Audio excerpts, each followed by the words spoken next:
अस्सलाम वालेकुम everyone. I welcome you all to let's rise. I hope आप सब ठीक होंगे। तो स्टार्ट करते हैं अपना आज का डिस्कशन। तो हम पहले ही अपना डिस्कस करेंगे आज की डेट के बारे में। तो आज डेट है 12 जनवरी 2023। तो आज के दिन सेलिब्रेट किया जाता है as a national youth day और विवेकानंद जयंती। जो स्वामी विवेकानंद हैं उनका जन्म जो है वो कब हुआ था, वो हुआ था 12 जनवरी को। ठीक है। तो 1984 में गवर्नमेंट ऑफ इंडिया ने डिक्लेयर किया था this day as the national youth day और विवेकानंद जयंती। जो नेशनल यूथ डे और विवेकानंद जयंती है ये 12 जनवरी को ही सेलिब्रेट किया जाता है सिंस 1985। तो हमारा फर्स्ट टॉपिक है गोल्डन ग्लोब्स 2023। जो मूवी थी RRR, ठीक है, that movie wins best original song for Naatu Naatu. इस मूवी का एक सॉन्ग था, ये मूवी काफ़ी पॉपुलर हुई थी, मे भी आपकी नज़रों से भी गुजरी होगी ये न्यूज़ कि जो RR मूवी है जिसमें ये जो जूनियर NTR और रामचरण हैं एक्टर, तो इस मूवी का जो सॉन्ग था नाटू नाटू, तो इसने जीता है जो best original song for the, आप कह सकते हैं, और जो वहाँ पे वो सेरेमनी हुई थी वहाँ पे उन्होंने जीता ये for the best original song. तो ये कौन सा अवार्ड इन्होंने जीता है? ये जीता है गोल्डन ग्लोबल अवार्ड। अब जो ये गोल्डन ग्लोबल अवार्ड है ये इतना न्यूज़ में क्यों है?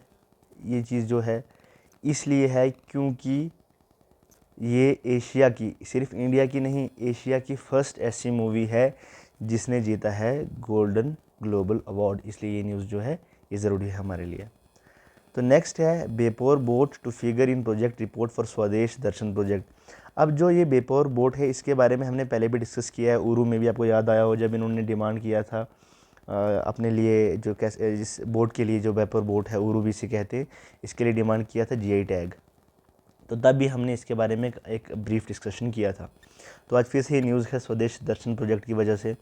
तो अब इसके बारे में थोड़ा बहुत अगर हम डिस्कस करें तो ये एक वुडन बोट होती है जिसको वुडन डॉग कह सकते हैं आप, शिप सेलिंग बोट जो होती है। अब ये इसको वहीं के जो बेपोर जो जगह है केरला में, वहीं पे वहाँ के कुछ स्किल्ड हैंडी क्राफ्ट्स हैं, जो वहाँ जो आर्टिसंस हैं वो क्या करते हैं, इसको इसको बनाते हैं।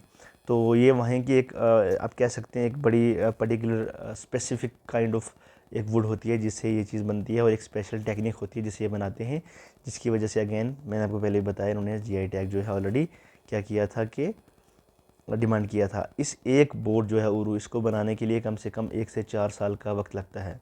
अब ये जो हैंडीक्राफ्ट है ये एग्जिस्टेंस में है पिछले 2000 साल से। अब जो कम्युनिटीज़ हैं जो इन्वॉल्व हैं इसको बनाने में वो दो हैं, एक है ओडाइज और एक है खलासीज़। पहले हम डिस्कस करते हैं ओडाइज के बारे में। जितना भी टेक्निकल मैटर होता है, शिप की जो चीज़ें मैनेज करनी होती हैं वो कौन करता है? वो ये जो ओडाई जो ग्रुप है, जो आप इसे कह सकते हैं कम्युनिटी है, ये क्या करती है, अरेंज करती है। उसके बाद ये ओडाई नेम कहाँ से आया, ओडाम, ये सब यहाँ पे आप ये भी पढ़ सकते हैं कि ये जो ओडाम नाम से ओडाई नेम मिला है, दैट्स ऑल। तो ये मेन चीज़ है कि जो ये दो कम्युनिटीज़ हैं ये इन्वॉल्व होती हैं इसको बनाने में। इनका काम होता है जो टेक्निकल मैटर जितने भी होते हैं, जितनी भी चीज़ें कलेक्ट करनी होती हैं, उसका वो ये काम करती हैं, कौन सी। और बाकी जो शिप को बनाने का काम है वो करते हैं खलासीज़। खलासीज़ जो है ये एक majority of them are Mappila Muslims. Mappila Muslims के बारे में हमने पहले भी पढ़ा, या आप अगर मॉडर्न हिस्ट्री में जाएंगे तो इनके बारे में हमने काफ़ी पढ़ा है। तो जी जो खलासीज़ जो हैं, खलासीज़ ये जो कम्युनिटी है ये एक मुस्लिम कम्युनिटी है और ये एक्सपर्टीज़ हैं इस चीज़ को बनाने में। तो ये है हमारी जो है उरू, या फिर इसे आप कह सकते हैं बेपर बोट। उसके बाद नेक्स्ट जो हमारा एक काफ़ी इंपॉर्टेंट आर्टिकल है वो है Russia to launch mission to rescue stranded ISS crew after meteoroid strike. एक मेटेरॉइड ने जो हमारा इंटरनेशनल स्पेस स्टेशन उसको हिट किया था, तो उसमें जो जहाँ पे क्रू होता है उसका नाम था जो वो एक स्पेसिफिक व्हीकल जो होती है सोयूज़ MS-22, तो उसको डैमेज किया है। तो अब रशिया भेजने जा रहा है, इसको आपने याद रखना है, सोयूज़ MS-23, ताकि उसको रिप्लेस किया जाए MS-22 के साथ। जो सोयूज़ MS-22 है उसको रिप्लेस करेगा सोयूज़ MS-23, और ये क्या करेंगे, रेस्क्यू करेंगे वहाँ पे जो एस्ट्रोनॉट्स हैं जो कहाँ पे हैं, इंटरनेशनल स्पेस स्टेशन पे। इसको कौन सेंड कर रहा है? इसको सेंड कर रहा है रशिया। ठीक है, तो ये चीज़ भी आपको ध्यान में रखनी है। उसके बाद जो हमारा आज का काफ़ी इंपॉर्टेंट आर्टिकल है, जो हमारा एडिटोरियल है आज का, वो है आज का प्री टर्म बर्थ्स और स्टिल बर्थ्स के बारे में। देखो इस जो पूरे आप कह सकते हैं जो एडिटोरियल है, इसका जो कंक्लूजन है वो ये है कि अभी एक रिपोर्ट आई है, ठीक है। जो रिपोर्ट किसने जो रिपोर्ट है चाइल्ड मोर्टेलिटी पे, जिसको रिलीज़ किया United Nation Intelligency Group for Child Mortality Estimation UNIGME। इस रिपोर्ट में क्या हुआ है कि बताया गया है जो एस्टिमेट से उसके अकॉर्डिंग 5 मिलियन चिल्ड्रन जो हैं they died before their 5th birthday, मतलब 5 साल होने से पहले ही कितने 5 मिलियन बच्चों की डेथ हुई है कहाँ पे 2021 में। And half of those 2.7 million academic children जो हैं कितने पीरियड के टाइम पे 1 to 59 months, while the reminder 2.3 million occurred in just first month of life, जिसको नियोनेटल डेथ भी कहा जाता है, जो पहले महीने में बच्चे की डेथ हो जाती है। अब ये जो रिपोर्ट है ये काफ़ी सैड है, काफ़ी दुखित है और काफ़ी शॉकिंग भी है कि आज के टाइम पे जब इतने टेक्नोलॉजिकल डेवलपमेंट्स हैं, जब हेल्थ केयर इतना पीक पे है, तो ये सारी चीज़ें हमारा हेल्थ केयर सिस्टम जो है इतना पीक पे है, तो फिर भी ऐसी चीज़ें जो हैं ये वाकई ही क्या करने वाली हैं, शॉक करने वाली हैं। तो अब क्या यहाँ पे बताया गया है, पहले तो हम यहाँ पे डिस्कस करेंगे दो चीज़ें, क्या है प्रीटर्म बर्थ और क्या है स्टिल बर्थ्स, और इसमें ये बताया गया कि हमें कितनी ज़्यादा इम्प्रूवमेंट की ज़रूरत है ताकि इस चीज़ से बचा जा सके, जो ये नियोनेटल डेथ्स हैं, स्टिल बर्थ्स या प्रीटर्म बर्थ्स हैं, क्या ये जो प्रॉब्लम है इसे डील किया जा सके। अगर हम पहले डिस्कस करें प्रीटर्म जिसे बर्थ कहा जाता है, तो ये है कि वो बर्थ हमेशा जो एक बच्चे का बर्थ होता है वो होता है 9 महीनों में, या आप कह सकते हैं 40 वीक्स में, it last about for 40 weeks.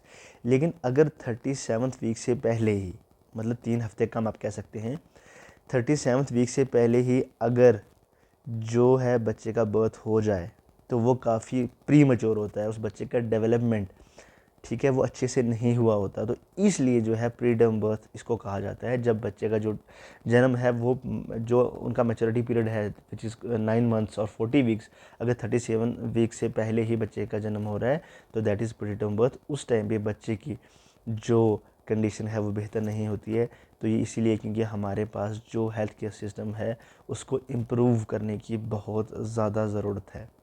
और नेक्स्ट जो है स्टिल बर्थ। स्टिल बर्थ क्या होता है? स्टिल बर्थ होता है कि अब प्रीटर्म बर्थ में जैसे बच्चे का बर्थ हो रहा है, प्री मेच्योर बर्थ है बट बर्थ हो रहा है, बट स्टिल बर्थ में इसका नाम स्टिल बर्थ है, लेकिन इसका बर्थ तो हो जाता है बट जो बच्चा होता है वो डेथ, उसकी जो है डेथ हो जाती है, वो डेड होता है।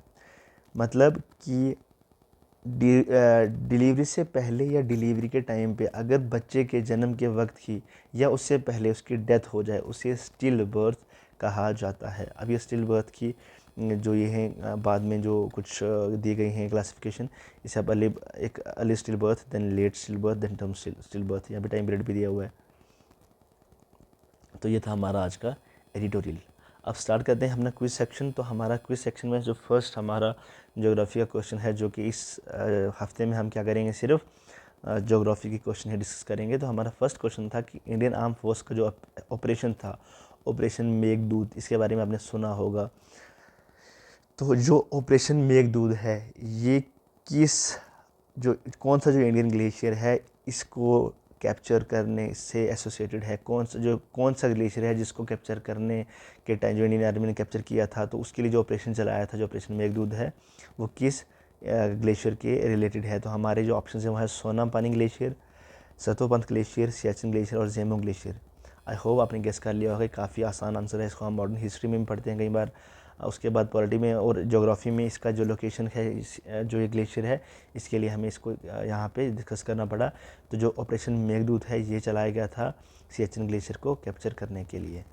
नेक्स्ट है which among the following matches passes and state they are situated in are. तो ये काफ़ी एक इंपॉर्टेंट तरीके से यहाँ पे ऑप्शंस दिए गए हैं ताकि इजीली आप क्या करेंगे, गेस कर सकें। फर्स्ट ऑप्शन है Zojila pass Jammu and Kashmir, then Baralacha pass Himachal Pradesh, then Niti pass Uttar Pradesh, then Jelepla पास सिक्किम। तो आप बताएं कि इनमें से कौन सा ऑप्शन है जो करेक्ट है, आप गेस कर सकते हैं। तो इस क्वेश्चन का आंसर है ऑल डी। जो सभी पासिस हैं ये बिल्कुल करेक्टली मैच किए गए हैं, इसका आंसर है डी। आज के लिए इतना ही। आप क्या करें कि वीडियो को ज़्यादा से ज़्यादा शेयर करें, हमारे चैनल को सब्सक्राइब करना ना भूलें, और टेलीग्राम चैनल जो है हमारा लेट्स राइज के नाम से, उसको ज्वाइन कर लें आप। तो उसका जो लिंक है हम डिस्क्रिप्शन में भी और कमेंट बॉक्स में भी क्या करेंगे, आपके साथ शेयर कर देंगे। उसके अलावा आप जाके सर्च कर सकते हैं लेट्स राइज और चैनल को ज्वाइन करें, ताकि आपको जो डेली हम यहाँ पे डिस्कशन करते हैं इनके PDF जो है आपको वहाँ पे हम प्रोवाइड करवा सकें, चाहे वो हैंड रिटन हो या डिजिटल नोट्स हो, हम आपको वहाँ पे प्रोवाइड करवाएंगे। Thank you so much and take care.